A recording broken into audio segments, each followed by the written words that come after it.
Hey, to change Google Chrome background, all you have to do is just open the new tab without any website like this one. And from here, you will have to navigate into the right bottom corner where you can actually find this customization icon.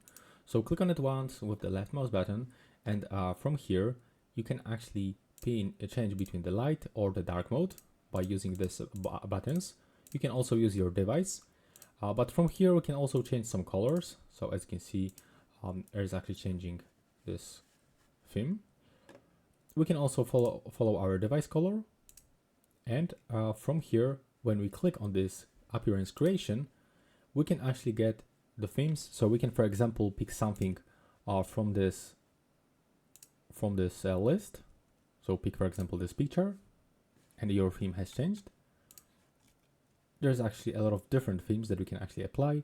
We can also download something from the Chrome Web Store if you want, but you can also use your own pictures by using the upload an image.